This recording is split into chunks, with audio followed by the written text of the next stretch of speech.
не в леглото ми.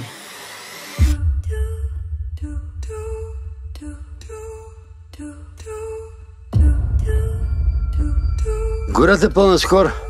Какви си ти? Чише, това ти ли си, бе? Ти още ли ходиш на лов? Да, лови мигранти. С баща ти вече не си говорим. Знам, той ми каза. Афганистанци, сирийци, мароканци, има даже негри. Опасно е, рисковано е. Той нищо не знае. Трябва да сме предпазливи.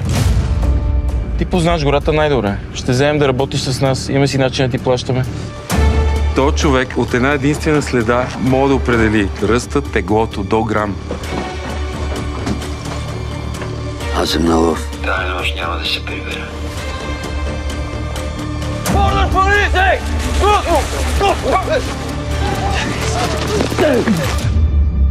Ти ги преследваш, аз ги крия. И ги храня. Но ще дойде полицията. Това променя всичко. Дай ръцете му. Това, което правим, е напълно легално. Бегай! Има някой друг вкъща?